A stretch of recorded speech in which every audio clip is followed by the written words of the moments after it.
실리프팅에 대해서 말씀을 드리도록 하겠습니다. 실리프팅은 우리에게 알려진 것이 러시아의 닥터 슐레마니츠라는 사람입니다. 이분인데요. 이분이 이제 1990년도에 앞토스라고 하는 실을 만들었는데 이것은 폴리프로필렌이라고 해서 녹지 않는 실입니다. 그래서 이것이 이제 앞토스라는 이름은 우리 중력에 대해서 저항을 해서 들어올린다는 그런 뜻이 되어 있고, 결국은 이제 당시로 봐서는 굉장히 획기적으로 얼굴에 절개를 하지 않고 실만을 해서 우리 조직을 당겨서 리프팅을 시키는 것입니다. 물론 이 실 자체가 그렇게 힘이 좋은 실이 아니기 때문에 자연적으로 실 수가 되게 많이 들어갑니다. 그래서 여러 가지 부종, 혈종, 통증, 또 좌우 비대칭 등 여러 가지 문제를 일으키게 됩니다. 그런데도 현재까지도 많이 외국에서는 사용되고 있는 그런 실이 되겠습니다. 이분들이 실리프팅에 대해서는 굉장히 선구자들이기 때문에 현재 우리가 쓰고 있는 PDO 실도 이분들이 많이 개발해 놓았습니다. 그래서 이 앞토스 실을 이용해서 우리 몸에 많이 사용을 했고, 이것이 이제 비교적 이물 반응이 적고 이 실은 오래 지나면 사이즈가 조금 줄어듭니다. 그래서 얼굴에 그렇게 불편감 없이 지낼 수 있는 그런 특징을 가지고 있고요. 보시다시피 코브가 양방향으로 서로 마주보고 있습니다. 그래서 역시 지금 우리가 느끼는 PDO처럼 중간 부분이 약간 위로 올라오는 그런 현상을 볼 수가 있겠습니다. 그래서 실제로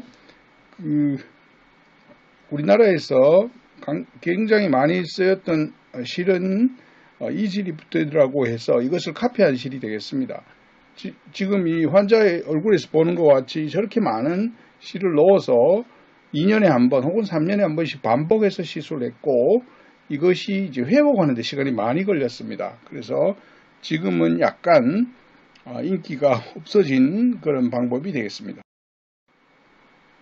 그래서 우리나라에서는 앞토스가 들어왔고, 그 후에 이제 국내에서 이지리프트라고 해서 카피가 있었고, 그 후에는 실루엣 리프트라는 것이 있었습니다. 근데 이것이 요즘은 이제 PLLA 실로 바뀌면서 실루엣 소프트라 해서 절개 없이 사용하는 방법이 사용되고 있고, 그 후에는 이제 많은 PDO 실을 이용한 코그 리프팅이 이루어지고 있습니다.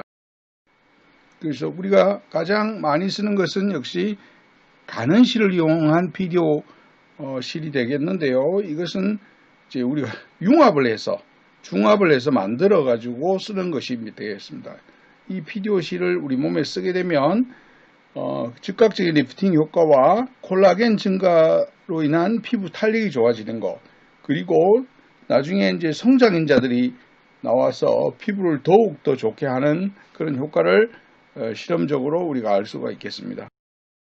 그래서 여기에서는 이제 가는 실을 우리가 모노 혹은 그 회오리, 트윈 뭐 이런 정도로 쓰고 있고요. 그 외에도 이제 옛날에는 그 U 타입이라 해서 관자 쪽에서 얼굴 전체를 이렇게 U자형으로 해서 들어올리는 실을 많이 썼는데요. 최근에는 I자형이라 해서 일자형이죠. 일자형으로 해서 그냥 우리가 원하는 대로 리프팅 시키는 그런 코그실, 오메가실 이런 것들이 많이 사용되고 있습니다.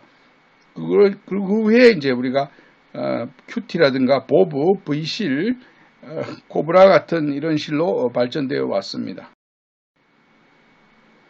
이 그림에서 보면 제일 위에 있는 이 모노실이 우리가 가장 많이 쓰는 것이고요.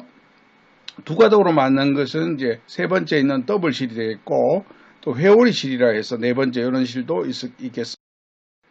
그래서 실을 넣을 때 우리가 어떤 방향으로 넣느냐가 가장 중요하고요.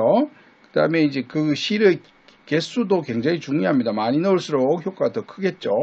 그리고 실과 실 사이의 폭이 좁으면 좁을수록 힘이 더 강하게 작용하게 되겠습니다.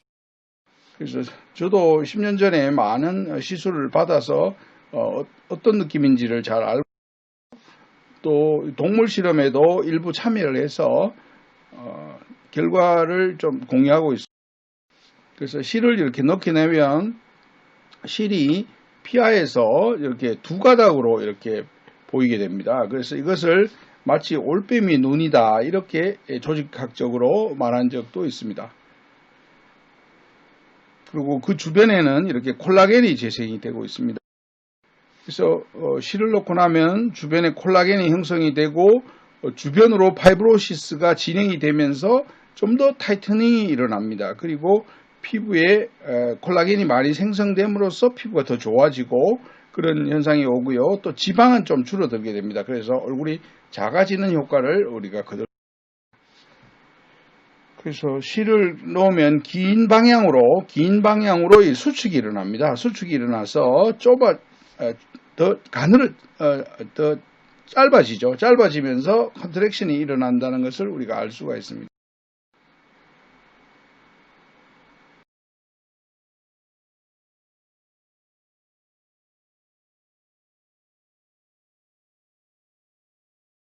실제로 실리프팅하는 방법에 대해서 알아보도록 하겠습니다. 우리가 실을 윗방향으로 이렇게 넣게 되면 버티컬 벡터가 작용합니다.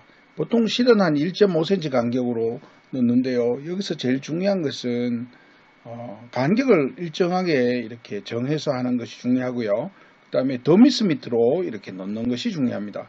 그래서 오른쪽에 보면 가는실이 있죠. 이 가는실을 이용해서 시술할 때 이런 방법을 사용을 하게 되겠습니다. 그리고 벡터는 이렇게 작용하게 되는 거고요.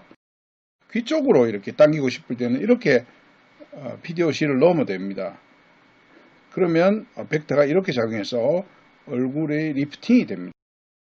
그리고 처음 할 때는 얼굴에 이 그림을 그린 다음에 시술을 하면 안정감 있고 에러를 최소화할 수 있는 그런 방법이 되겠습니다. 그리고 이 그림을 보시면은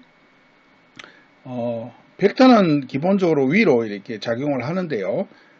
귀 쪽 앞에는 PDOC를 좀 촘촘하게 넣었습니다. 그러면은 이 실의 벡터가 위로도 작용하지만 귀 쪽으로도 작용을 하게 됩니다. 그래서 이런 방법은 주로 40대나 50대 환자한테 쓰면 도움이 되겠습니다. 그리고 이렇게 사다리 꼴 모양의 패러럴 벡터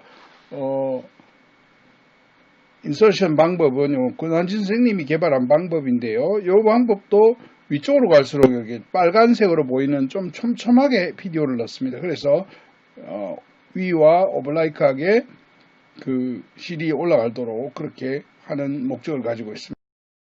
목에는 얼굴 쪽과 목 쪽으로 나누어서 좀 더 촘촘하게 넣는 그런 방법이 되겠습니다. 그리고 얼굴에는 표정 근육 때문에 주름이 생기는데 그것을 약간 PDO를 씀으로써 억제할 수 있다는 것을 보여주는 그런 그림이 되겠습니다.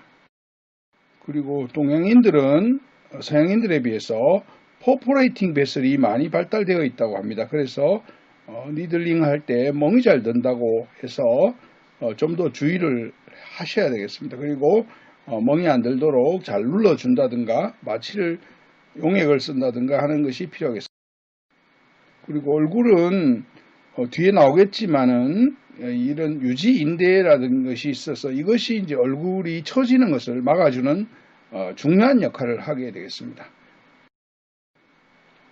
그리고 우리 얼굴은 가능하면 윗방향과 귀방향, 그러니까 다시 말하면 볼티컬 벡터와 오블라이크 벡터를 이용해서 리프팅을 하게 되는데요.